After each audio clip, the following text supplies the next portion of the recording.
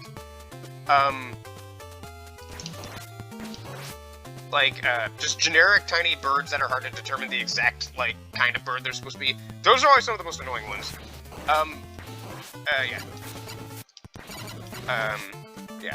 The crows, actually, yeah, the crows in Castlevania, I think, are some of the worst ones, because they, like, are really tiny, and they, like, follow you around and hover like helicopters. And I remember them being really annoying in Castlevania 1. I actually can't remember if they were here in Castlevania 3. Okay, I thought that thing was gonna die sooner. Also, like, just look at how good that effect is. I don't know if that's supposed to be, like, a river in the distance, or fog, or clouds. It looks so good. Again, I love what this game does with, like, graphics at the time. Also, yeah, this hard spot, there's stairs right here. You gotta put it down, yes. Okay. Now, if I had the knife, I could really quickly kill this boss, but I do not have the knife, so, I actually don't know what holy water is gonna do against this thing. If I go the route I think I'm going. I think I kind of want to go the Cypher route, but, like, turn it, even if I end up taking her or not, I'm planning on doing, like, a solo playthrough of this. But it's just because I remember this level a bit better. Oh, yeah, the crows are in this. No. Crows are not fun. Okay, yeah, no, crows are, like, some of the worst enemies in this, in Castlevania, in my opinion. Okay. And, oh, yes, we have the famous Wallachian sky jellyfish. Okay. Yeah, these things are annoying.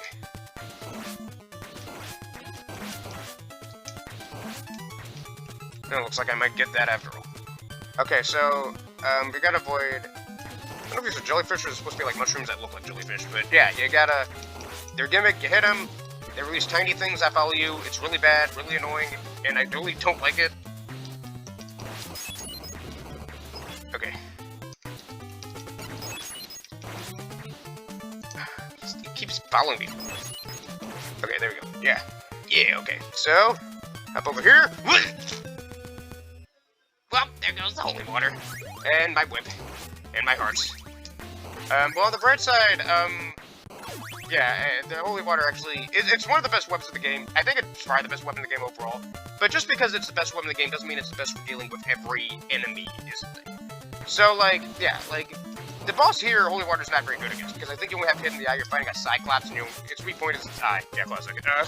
But, yeah, there's a cool thing where you see the lightning. I think if you throw a knife directly into its eye, lightning will strike and kill it instantly. So that's pretty awesome. So if I can do that, that'd be cool. Right now I got the axe, which right now I got nothing. I got a game over. But on the bright side, there's infinite continues. So you do start earlier. The thing is, it puts you back to the beginning of this forest segment. So no, I do not start there. I start back at these stupid walls again, and the stupid owls again, probably. Okay. But on the bright side, I have no fear of the candles now, so I can just, yeah, get potential more items. Ugh. Okay. Oh, holy water again. That's nice. Okay. Back away! Back away! There we go. Alright, so now, climb up here. Should be saying more Owen Wilson quotes or something, but I don't know if my Owen Wilson voice is that good.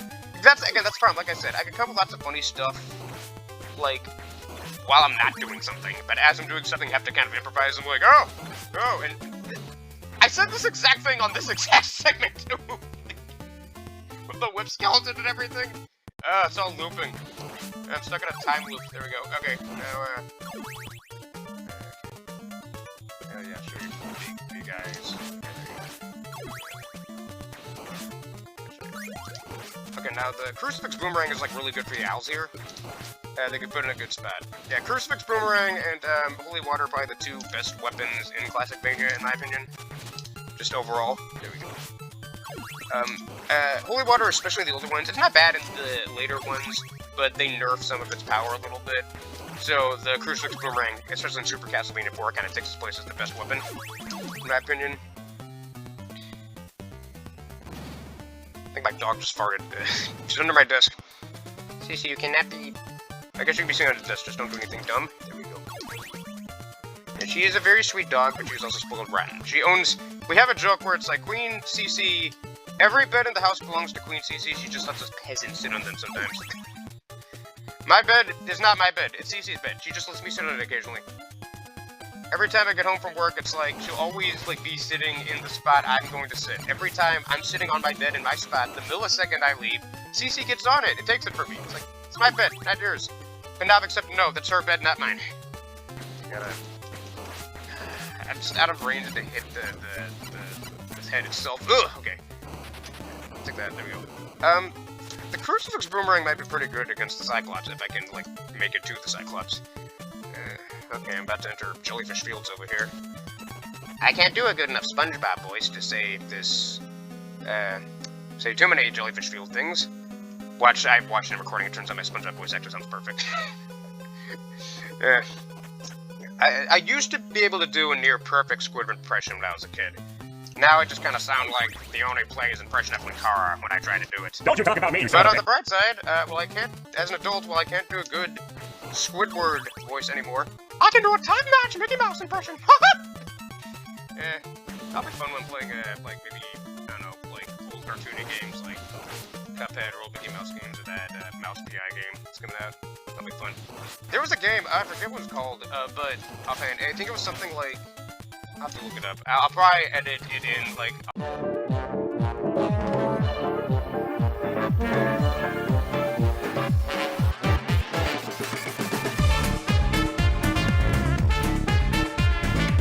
Twister, forgot the name of the thing. Here's what it's called. In here later. Ooh. Whoa, okay, that was close, yeah. Okay. Wow, I made it. Okay, okay, put skeleton. Die. There we go. Okay, so, open the door. Is this where the Cyclops is? It might be! I might call it apart after the Cyclops, and after... So you can guide a Cypher, the spider, which shoots smaller spiders. I don't know why there couldn't be a web or something. It's like, what's a spider shoot? Smaller spiders. Okay, like even some, like, vague fireball, like, some vague energy ball would... Not a fireball, but it's... Not Donkey Kong 64, but, yeah, Donkey Kong 64, every boss shot fireballs, even the pufferfish in the water shot fireballs. I feel like you could have, like, edited it to, like, I don't know, like, green or purple instead of some vague, like, poison ball or something. Okay. Yeah! Oh dear. Okay, actually, where am I supposed to go? Oh, I see it now. There we go, oh. Yeah. But, okay, so what was I trying to think of? Oh, yeah. I guess it's Cyclops area, but yeah, I think I might stop it after this. This seems like a good starting point for part 1. Alright, so now I gotta battle the Cyclops. Okay, now I actually kind of got in... Okay, he's actually a pretty easy and simple boss, but also pretty easy to die to, because just like that. He just walks back and forth, you're on the ground trying to hit you with his hammer. Yeah, this is just the annoying thing, getting, like, the timing right. Okay, you can kind of stand on here and sort of cheese it with this, though. Yeah, he's not complicated at all. I like his sprite, though. I like how weird his head looks. Now, I got kind of a little conspiracy theory about the Cyclops boss. So, okay, so he turns, one of the playable companions, Cypher here, a magic lady with, oh, dang it, tons of fun powers, into a statue. And when you defeat the Cyclops, he turns back to normal. Now, later in the game, on like the pirate ship level, you fight a Medusa boss.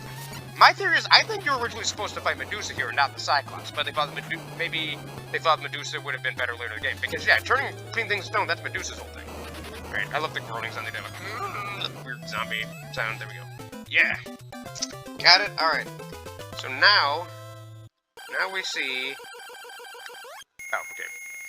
Again, I've listened to that audio. I might not wear the black salad for, what's the name of this helmet? Called black salad because it's apparently a black color. I might not wear it for later just because I did not anticipate how little I could hear. Yeah, Cypher 3, hello! Thanks for helping me. I'm Cypher, the vampire hunter. Good, okay, I will follow you if you need my help. What will you do? Take him with you, leave him with you. Spoiler, it's actually a girl, but they kept it kind of a mystery, so that's neat. I'm doing a solo playthrough this time, so yeah, but thanks for helping. Please be careful. I hope you will be victorious. Thank you, that's very polite of you, future wife. Also, yeah, Trevor marries her. Wow. Okay. So I think we could call it part 1 right here. Let me save the game. Oh, the pirate ship I was just talking about, and this level's pretty annoying and hard from what I remember. Alright, now let me just save the game and get this sorted out. Alright. Okay, yeah. Save. Yeah, save that. There we go. Alright. So, yeah, I think that's gonna be it for now. Alright. My first ever Let's Play recording ever. It's about as crude as the irons who make this helmet, but I like this helmet, so maybe I will like this Let's Play. Well, okay. And so the determined man known as Twestermeister, going through his quarter-life crisis, finally decided to make a proper first Let's Play episode. He has successfully made it through the perils and trials of the Bad Forest, but his adventure is only beginning. Next, he shall face the piratey perils of this haunted ship in the middle of a landlocked country. Disclaimer, I was wrong, Romania is actually not landlocked. What will happen next? Who knows, unless you've played this game or seen a playthrough of it before, then you already know. But anyways, until next time.